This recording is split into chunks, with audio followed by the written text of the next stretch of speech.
Awesome. Welcome back to another episode of It Is What It Is podcast. But this is a special episode. Something I've been doing is late nights with Cody. It is what it is, but it's just we come later.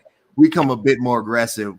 We bring the truth on It Is What It Is. I'm your host, Cody Kelly. Look, connect with me on all social media platforms. You know what my two favorite platforms are? Instagram and YouTube. You can follow me on Instagram at CVMK33 or on YouTube at CV space K. And we're all podcasts. I can't talk today. Apple, Spotify, Stitcher, Google, whatever your podcast preference is. We are there. I have an amazing episode. You know what March is? It's International Women's Month. So I like highlighting women influencers, rising stars, power brokers, people that you need to connect with and you need to follow personally. I have with me Carrie. Carrie, how you doing today? I'm well. How are you? I'm doing well. Not too bad for a light-skinned, bald-head preacher. I'm doing all right. You're so funny. Carrie, okay. So people might not know. Introduce yourself to them. Read your resume. Let them know who and whose you are. All right. I'm a child of God, number one. That's whose I am. But I am an entrepreneur right now. And mainly what I do is I'm building my own destiny right now. I'm building a destiny that can last past my years of being here. So with that legacy, I am helping other people grow and build their business as well. So that's one of my main goals. I love helping people and I love helping people get out their way. So with that said, I do live coaching on Let's Talk with Carrie Jemii on Tuesdays to help talk about different topics that people don't usually talk about or think that is popular to talk about. In addition to that, I'm also a real estate agent here in Atlanta. So if anyone's looking to buy or relocate, let me know. I also have a not-for-profit that I'm currently revamping called I'm Pretty Too. And I'm the founder of that organization. So got a lot of things working and cooking, but all of it points back to me being in a position to help others. So go connect here. Hey, if my wife and I relocate to Atlanta, I'm calling because I want to get out of Chicago now. But let's start here. So being a woman, I don't know, right? And I will never speak on a subject I don't know. But in our conversation, we talked about some very interesting things. Something that you unveiled for me is having identity beyond a relationship or identity beyond love.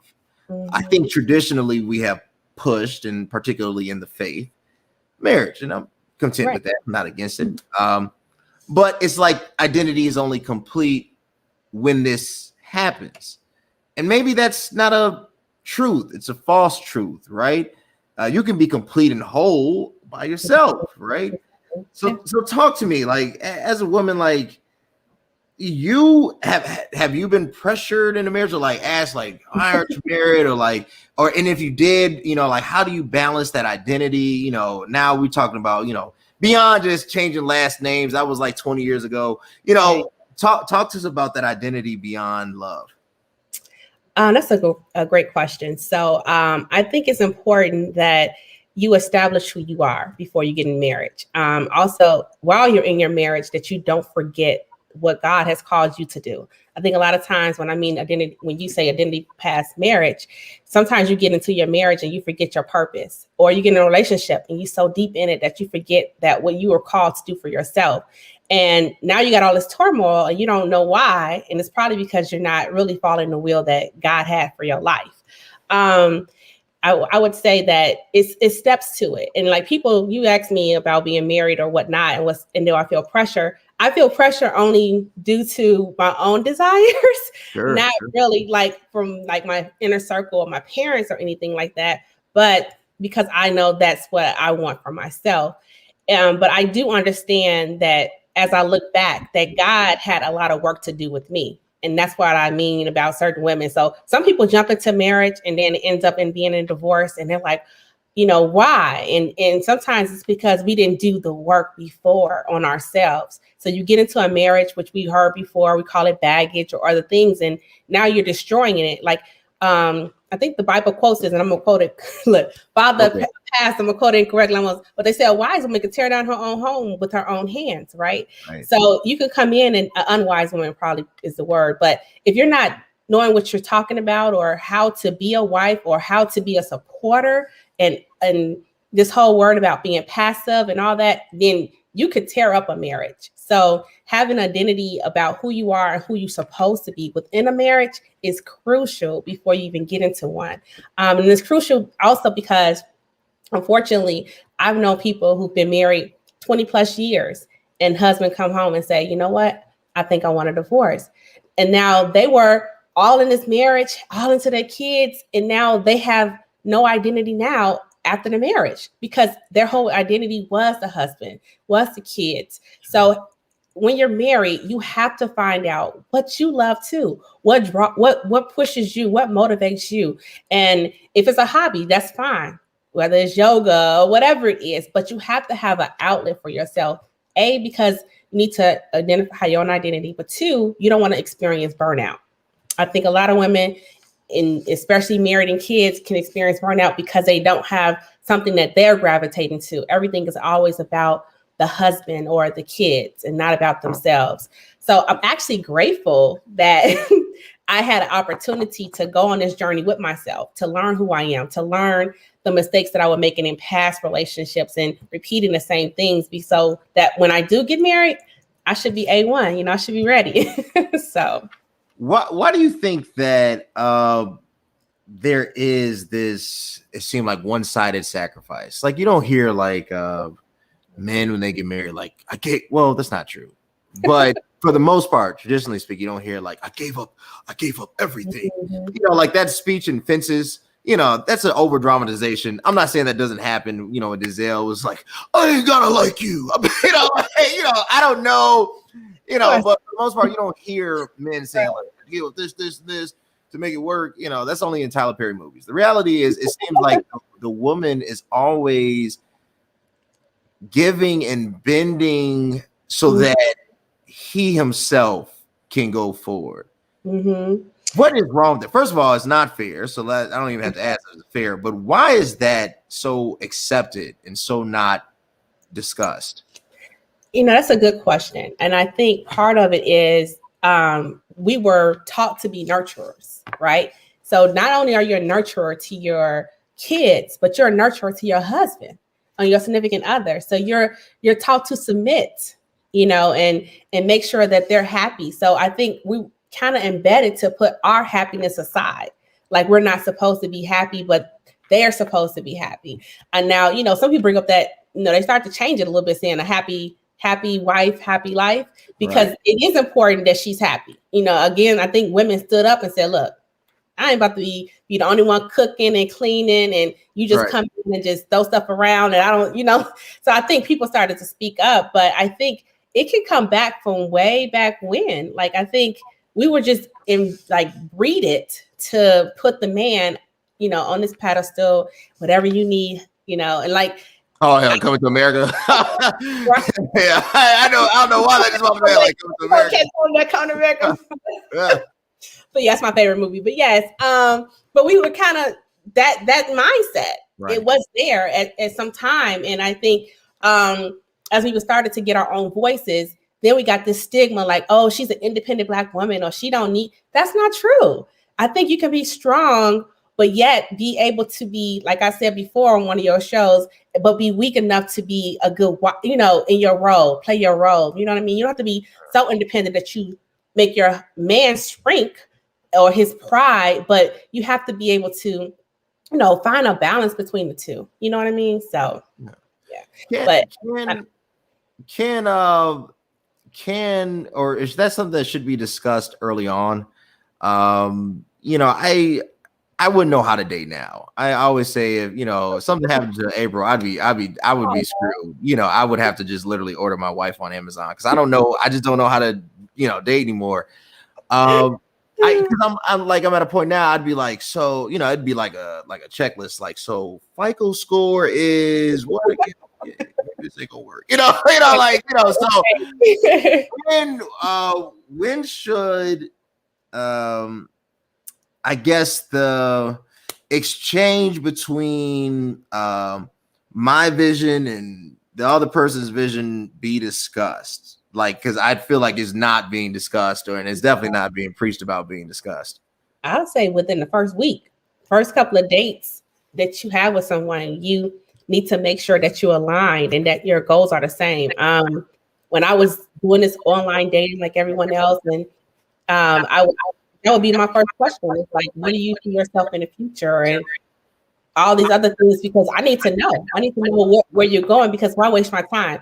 I think a lot of people, you have to want to date intentionally, have intention behind why you're dating. Some people date, they don't care about what the person got going on and they just get caught up, but if you really want to be, if you're really smart about it, you want to have those crucial conversations that like I just said on my last show. You want to have those crucial conversations because you can waste your time. If someone is not thinking like you, or they have, like you said, they're not an April to the Cody, then now you're going to be in a situation where you're uncompatible and you're not going to be happy. So I think the earlier you can get all that stuff out. I mean, like I watch the show Married at First Sight, and I love it a little bit because they rush everything in the first 8 weeks, but it's kind of like you get the hard stuff out the way. Like, do you want to have kids? How frequent is it? There's like those are things that you need to ask that people wait years to ask. So, hey, the new season with Chris, he OC. I'm like, man. I mean, if you wasn't feeling girl, you should have. I'm like, they playing a trick on her. She need a whole do over. She do. They need to get rid of him, just annul it and get a whole new person to be like, Chris, this dude was OC, man. He was between him and Iris and Keith, I was wrong with Keith and Irish. Yeah, that was I was wrong with that one. That was insane. I couldn't do it. God bless him. So what is the hold up? So, we talk about women, sometimes what is associated with women, is like beauty. Like there's not a word associated with the male persona, right? Right. What does it mean? Is beauty a real thing? Is it, there's a lot of there's always been a push to have a certain look. That is not new. But it seems like it has intensified. Matter of fact, you see, it feels like it's on steroids. Like it's on a whole new level of just not just advertisement, but desire, right? I mean, you see it everywhere. You see it on social media. You see it with the filters. I always say, like, now I go to the gym, I can't get to any machine. So why? Wow, why? I guess start there. Is beauty real? What does it mean to be? How does women feel about their own personal beauty? And then how does that relate into the avenues of social media? I definitely feel like beauty is real. I don't care when nobody say like, oh, he don't have to be handsome or she doesn't have to be cute. Get to know them, fall in love with their heart. I mean, it sounds good, but at the end of the day, you want to be attracted to someone or whatever. But it does play a heavy part in our society. And that's why I even started the organization I'm Pretty Too. It's because people made other people feel that they wasn't pretty because they didn't have a certain look. You're not tall, so you're not pretty, or you're not short. So, it's like different things. And I mean, these girls out here are super confused, especially with social media. Like, can I be myself? Do I need to look like this person? Oh, I need to put this filter on because now I look like this person, and it's like finding out what's pretty to you and beautiful to you has to happen. And I think I was talking to someone about how critical it is that we do that to our kids. I think kids, we always telling our kids, oh, you're so cute, or you're so handsome. And when they go out into the world and somebody calls them ugly for the first time, now it's like, oh, that's what my mom used to tell me now. So now it goes out the window because, of course, everything your parents tell you go out the window at one point. And you're like, okay, that's my parents. So if we don't, as kids, our kids, we should start trying to have them identify beauty early on for themselves. If that's going into the mirror, whether it's a young boy or girl, and letting them identify what beauty is for themselves, because the society is going to pull you in thousands of directions. Yeah. And so if you don't define it for yourself and have a child define it for themselves, they're going to be confused like kids are now. They don't know what beauty really is. If it's Kim Kardashian, is it Beyonce? Is it Rihanna? Is it her? Is it this? It's like you keep pulling different directions. And so that's why I love I'm Pretty Too, because it's like, I'm pretty too. I'm perfect the way I am, the way I was created. And so you don't have to have so much pressure. You could just, wear your hair, wear your hair like you want to wear your hair. Do it, wear clothes you want to wear. And I think this next generation is being more forward with that. Whether they're wearing blue hair, yellow hair, they don't care. They're just, doing whatever floats their boats. And I like that, because it is about individuality. Because what might be attractive to one person is not attractive to the other. And then what if we all looked alike, then where's the variation? If we was all the same complexion, and we was all the same height, we was all the same sizes. Like, God didn't intend for us to all look alike. If he wanted that, we'd be looking like aliens. Aliens all pretty much look alike. Right. Big eyes, big heads. That's it. Right. That might be stereotyping aliens. I don't really know. No, I think you're absolutely on it. Growing up, it's crazy. Growing up, I got teased like heavily being light skinned. Yes. Wow. But you gotta understand, this is during the Omarion era. So like, like I couldn't, I didn't have braids, and my hair wouldn't like curl. I couldn't get waves. I don't care how many times I brush it. I could put a wave cap on. I could put the S-curl kit. I could never get waves. My hair was just like straight when I had it. And I think I did so much stuff. My hair was like, look, I'm just leaving. I'm never coming back. So, it was crazy. And it developed a lot of like insecurities. And then you get older, President Obama arrives on the scene, and and it was like a totally new world, and now it's like, and then when you get into your 30s, so my wife hates when I go to the gym. So like, it's wild that this concept really has no definition, and it's a fluctuating variable. And that's why it should be instilled in everyone, because it's just a matter of time. You're hitting it right on the head, because we set the standard every year. I remember when big butts was not popular. Like, girls would hide it. They didn't like having it. Yes. And now it's like, you got to have it. Oh, let me go get injections. Let me go get my, like Atlanta is, I'm telling you. I know. I mean, not like I know. Not like I know. April, no, I don't play that. But I'm just saying, like, I remember. So people are going to the extremes to make sure that they have now what is acceptable and considered beautiful. Right. And because before in other cultures, beauty was not having none of that. They considered that to be fat and this and that, but now they're even trying to jump on board, getting all these body modifications. And so if you, like you're saying, if we keep waiting for someone else to define it for us, we will never have a true definition of it, because everybody else will give you the definition. That's true. How do you identify with that? So I was teased too, though. I didn't want to go too far into that, but I was teased for being dark skinned like every day till I got to college. And even in college, I had some people say some stuff that was out of pocket. And so it took me a long time to accept my complexion. I mean, when I say long time, I mean like early 30s. I took me a long time to accept my complexion. I just now gotten comfortable being me. I don't care anymore. Really? Wow. At a certain age, you'd be like, I don't care what you say. Right. And I always say, if and a lot of that is because I have an amazing partner, but if I didn't, would I still have the same feeling? And I think to myself, I would be almost like now it's just, it doesn't mean anything to me, because I see how just vain it is, right? And then the things that we used to, or that was important back in the day. I mean, the type of woman, like, it was just really toxic and really vain and grotesque. And now it's like, I value, peace, and I'm not saying like I've ascended to this lofty state. That's not true. I'm still a human being. I'm still a man. You can ask my wife. She goes through my phone all the time. But at the same token, there's nothing.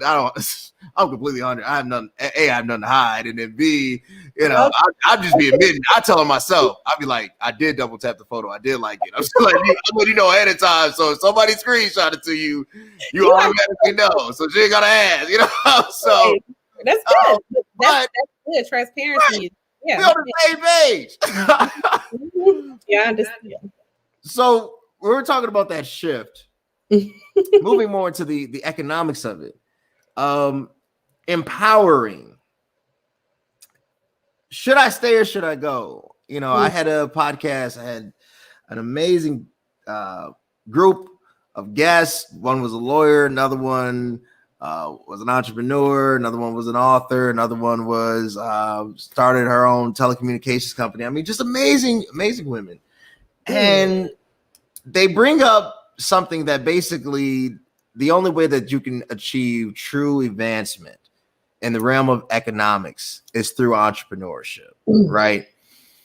And I agree that corporate America has not evolved to the point that it is really focused on empowering the base, increasing diversity, not as a buzzword, but as a reality. But I don't know if I'm completely sold. I had a conversation today with one of my friends. He said, sometimes you don't need to start a new company. You need a raise, right? So, and I kind of pondered on that. It's been kind of just echoing throughout my mind. Carrie, why did you go the entrepreneur route? Well, I always felt like I was a square peg going into a circle hole. I mean, really, I knew early on in my spirit and as a child that I had a different calling. So I didn't know when it was going to happen, but each job that I had, and my right hand, I've always had somebody in that job tell me, "This is not for you. This is not where you're going to be." Like, and if they didn't tell me that job, a prophet will come along my way and tell me, get prepared. God has a different destiny for you. So I've always knew, like, okay, well, I don't know. And entrepreneur just was so safe, like not safe, but easy for me because I'm already a leader and I'm already a visionary at heart. And my parents were entrepreneurs. So my mother was an entrepreneur since I was born. And my father, he worked for corporate America for 22 years. And then he became an entrepreneur. And so they owned property. They had a store where they ran business. I mean, I've seen it all my life. And then we had other businesses, grocery stores in Bronzeville and different things. So I was exposed to it so early on in life that I knew that it was always something that I gravitated to. I would say this, though. It is not for the faint at heart. Entrepreneurship is super hard. Some days I always dream about going back to corporate America, okay? Because you get comfortable with that 2-week check. You get comfortable with like how I was making 6 figures. So I was comfortable and I had a lifestyle that I loved, So to jump from that into a risky situation was not easy, but I had faith. And my journey with entrepreneur is definitely faith driven. I trust God and I trust God with my life. And I will say though, like you said, the guy said, you just said, get a raise. Now, entrepreneurship is not for everybody. And if it was going again to this beauty standard, if everybody was entrepreneurs, then who would help the entrepreneurs grow their business? Hello. At a point, Coca-Cola or Amazon was an entrepreneur idea, but he had to hire people to be pillars for his company. So everyone cannot be an entrepreneur. You have to find what you love. And sometimes corporate America is the way to go. If it's the way to go, you get raises, you get bonuses, you love what you do. You could be an excellent project manager, excellent whatever. And now you're moving up the corporate ladder. So I don't always advise it for people. And I think due to COVID, a lot of people felt the pressure to pivot to entrepreneurship. And I was just like, it is not easy. This is not, you just can't think of a service or a product and think that everybody's going to want it. It's science behind this. I'm actually working on a course with my partner now called Business from Scratch, where we're going to show people how to build businesses. And when they see how in depth it goes, they might be like, you know what? This ain't for me. It's not for everybody, So, I say I went into it because I knew it was for me, and like I said, I trusted God with that. So I think you have to, tap into that spiritual self of yours and be like, okay, spiritual self, God, is this really what you want from me? And like I did, I fasted about it. I made sure that God gave me the answer for it, because otherwise, you just out here willy-nilly it, you're going to willy-nilly your whole savings out, and you're going to be one of the people under the bridge, like you got $1 or a quarter for me, So that's what I'd say. What would you advise? And I totally agree with you. I think, the shift to entrepreneurship, particularly with, COVID, it was like, and a lot of it was because you're almost forced into that situation. Yeah. True. But what should be, I guess, the not, I won't say talk track because that's salesy, but I will say, what should be the dialogue with women, high school, about to go into college? Like, at what point, and this is something that I've been thinking about. I said, I think we're starting off too late. Like, why did I have to get into my 30s to understand what the move was? Right. Like, when I was, I think I'm still physically in my prime, but I'm not 21. Right. I'm not 18, so why wait? Why so long? You're talking to a group of young women, right? They're about to transition to that college, or they're thinking about college. What should be the conversation? Because maybe we're going about it all wrong. That's actually an excellent question. Because it took me, like you said, a long time. I think it's only been like about 5 years that I've been straight entrepreneurship. I think that it does start younger, and it almost starts with the parent, and the parent identifying that their child has a skill that can be monetized. Like, you have kids that started off with the lemonade stands and different things of that. If you're paying attention to your kids, you will see those soft skills that you can kind of like nurture or build, and now you save your money from them going to college and wasting their time. For me, and I think we all have this. Depending on how you was raised, your parents kind of build the path for you. Okay, you're going to college, you're going to high school, you're going to college, whatever, get a GPA. And so that's what you're told. So you're kind of like programmed to that same road. And they don't tell you like, oh, well, guess what? You're good at doing hair. Why don't you open up your hair salon? You're good at doing this. They don't give you those options. They just force you to think that education is the way to go. And I've always said to myself, like, when I have a child, that I want to make sure that they do what they want to do. Like, if my child says, you know what, Mom, I love to draw. Okay, go to art school. I'll invest in your art, your art career. Like, if you want to open up your own studio, let's go get you a brick and mortar or whatever. Do you want to teach it? I think it's important that you look at what your parents start first and say, where is my child going? Because you can save yourself a whole lot of money. I mean, it's so many kids going to college, getting degrees and things that they don't even want to, it's not even what they want to do or they're passionate about. You know what I mean? So identifying that passion early on and nurturing that seed versus forcing what we think we should be doing. Now, I will say this. If your kids have no gifts, which be honest, right? If they can sing, don't put them in a choir. No. Exactly. If that's the case, and not to say gifts, because God gave us all gifts. You know what I'm trying to say. But if they are not don't have a niche or a trade that they can get into, then college is maybe the way. Build their education and build a skill, because that's what college is intended for to me, is to build a skill. Other than that, it's also for people who know they want to be a doctor. I want to be a lawyer. You have to go to education route. That's just what it is. But if your child, like I said, don't have something that they can just monetize off of, then yes, they need to go to college so they can learn something, business management, whatever. So even if they go to business and, they learn business management, maybe that will help them later, like me. Some of the stuff that I did learn in undergrad and grad school helped me in my entrepreneur career. Because I'm talking about me. Me is the kid that didn't have any trades. My sister knew how to do hair. I didn't know how to do no hair. I was just Carrie, So me going to college did help me kind of hone in on my skills. So it just knowing the parents have to be able to identify that to me. It makes sense? No, it makes sense. Makes a lot of sense. Let's play a game called word association before I ask my last question. So I'm going to throw out a name. I'm going to throw out something. First word that pops to your head. Okay? Oh, wow. Okay. Ready? Edit this out. Not just wait. Keeping this part in. No, let's try it. Madam Vice President Kamala Harris. Powerful. Exquisitely powerful. I like Madam Vice President. It's amazing. Mm-hmm. Beyonce. Entertainment. You said one word, right? Or whatever phrase. Oh, Or whatever, one word, but that's fine. Yeah, she's amazing. I can't even lie. Knowing that she's my age and the things she's done, I'm like, hey, go ahead, sis. Yeah. Meg the Stallion.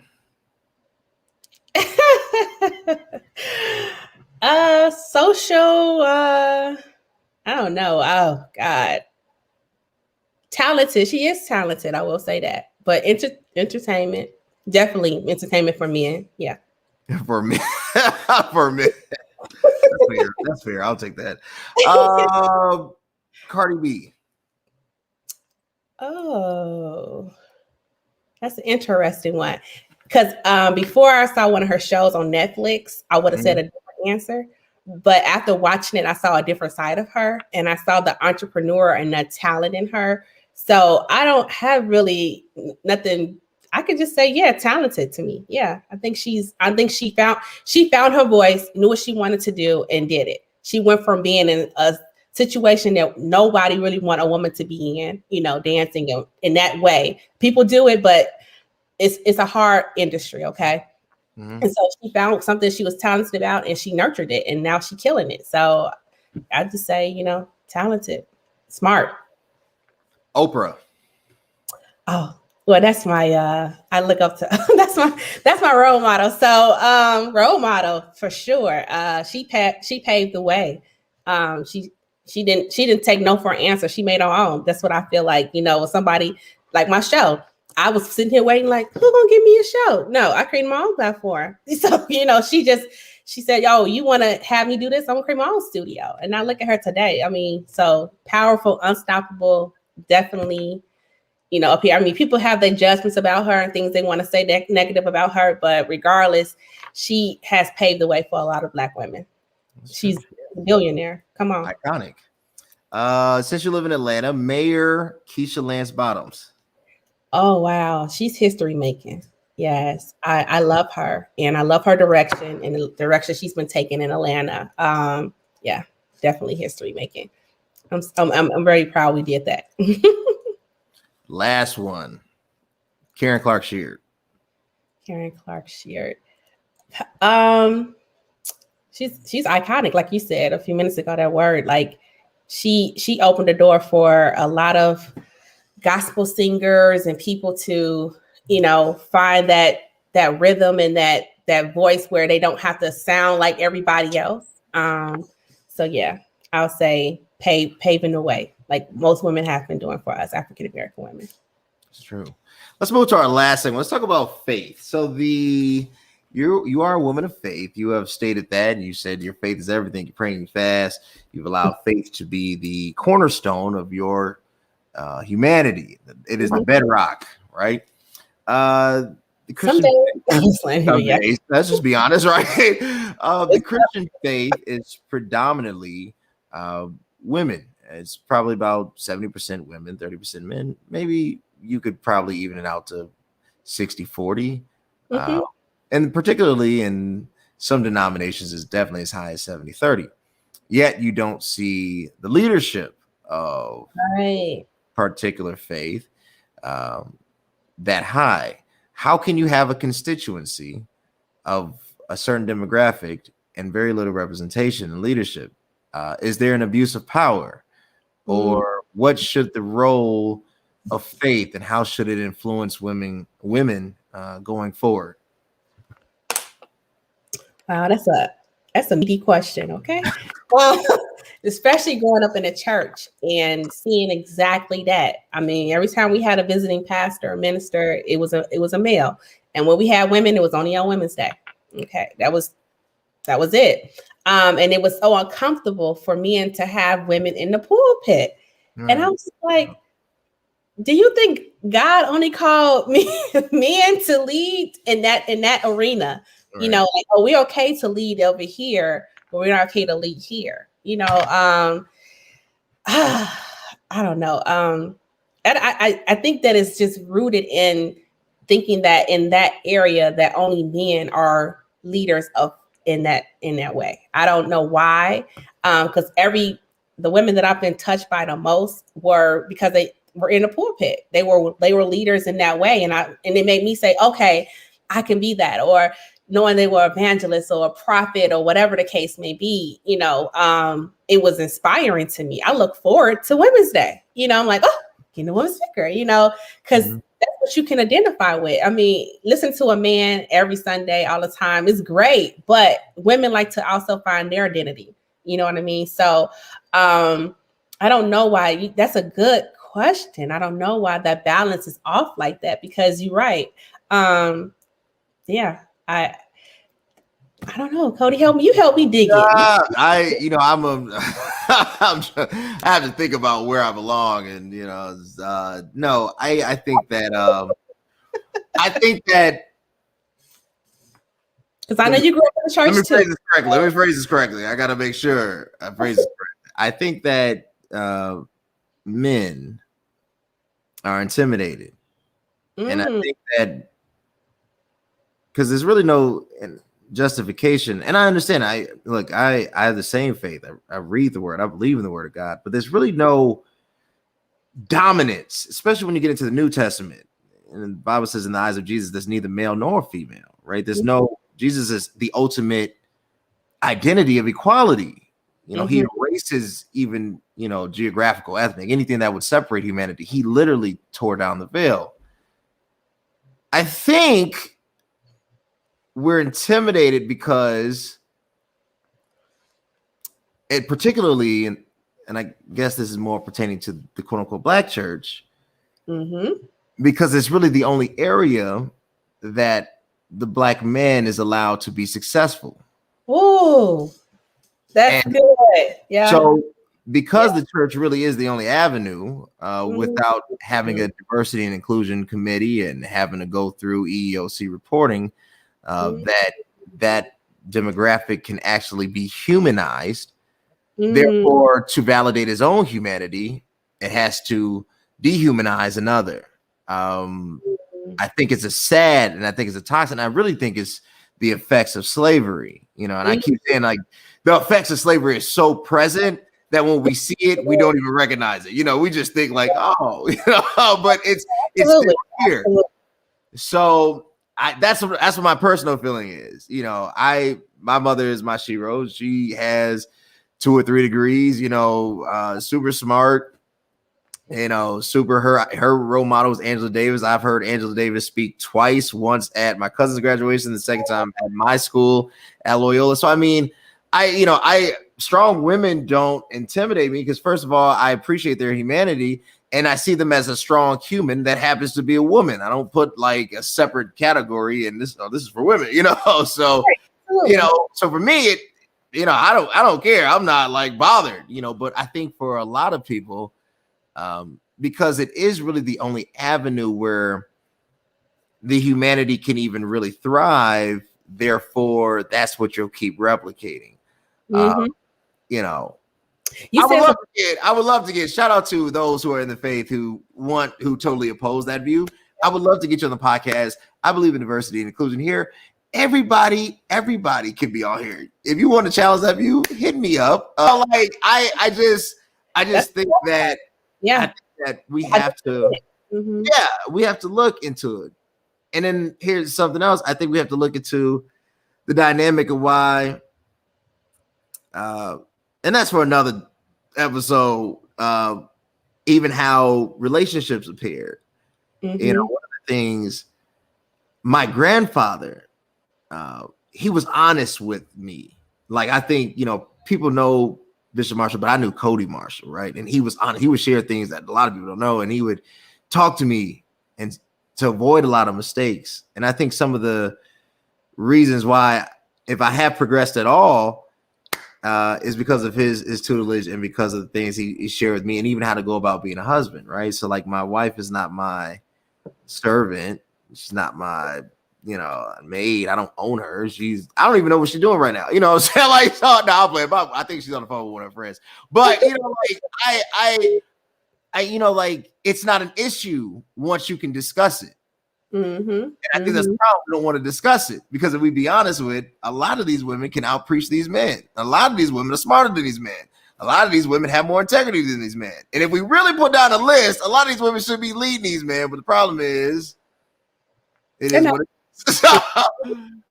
is. Yeah, and I don't even know. I feel like I got in trouble with that one. No, I don't think you might have ruffled some feathers, but you hit it on the head. I think the biggest thing you said was that, and I didn't think of it that way. That's the only safe place for a Black man not to be really challenged, and he's praised. Because think about it, most pastors are like untouchable, from the arm bearers to the deacons, to whatever. So they feel right. They feel secured and they're admired. I mean, it's heavy. So I don't know if anybody would want to give away that type of power. Seriously, like you said. I mean, I think that you just hit. Because I was talking to a girlfriend not too long ago. I thought I had watched the movie American Skin. Yes, with Nate Turner. Yes, the movie made me mad. Whoa. Mad, and I was fearful to have a son after watching it. I was like, oh my goodness, where can a Black man be safe? If you're not safe in your community, because now people want to kill you, or you want to got to be in a gang or whatever. You're not safe if I take you out that community and I put you around people who don't look like you, because now they're like, why are you in my neighborhood? Let me hunt you down. You know what I mean? And then you're not safe because of the police. You can't even drive your car. You can't even have a nice car. You can't even do certain things because the police are now looking at you a certain way. It's like, where can you be safe? And you're not safe in corporate America. So it's like, where can a Black man really be safe? And you just said it, in the church. In the church. So, and that's why we have It Is What It Is, because we get real on this show. Carrie, you have been amazing. Where can the people connect with you? How can they support you? How can they follow you, support your businesses? I know you're in the ATL. Where can they follow you? Well, you can always follow me at Carrie Jemii on every platform. I believe on Instagram, it's just Carrie_Jemii, but that's my name on Instagram. I'm on YouTube. You can go catch some of my episodes on Let's Talk with Carrie Jemii. Again, I air every Tuesday night at 7:30 Eastern Standard Time. So for those central people, that's 6:30 your time. And I you can just watch me on there. That's where I'm at. www.carriejemii.com. Yes. Yep. Y'all go support Carrie Jemii. Follow her on Instagram, YouTube, Facebook. Watch her stuff via YouTube because Facebook not paying right now. Watch her stuff. Subscribe to her page. Yes. Visit her website. And if you're looking for a home, select her as a realtor. Yes. Get supported. You know how you want to keep supporting this podcast? You know what you got to do. Subscribe to the YouTube page below. YouTube is CV Space K, and where all Anchor podcasts are heard. And as always, you can support in a plethora of ways. Just throwing that out there for anybody who wants it. Carrie, I appreciate you so much. I appreciate my fans and watchers and listeners for watching this. Until next time, guys. Thanks. Bye. Hey, what's up, everybody? You like what you saw? Were you entertained? Were you informed? We want to keep seeing amazing content. Subscribe at the link below. YouTube, CV Space K. You connect where all podcasts are streaming. Spotify, Apple Podcasts, Anchor. Connect with me. I want to connect with you.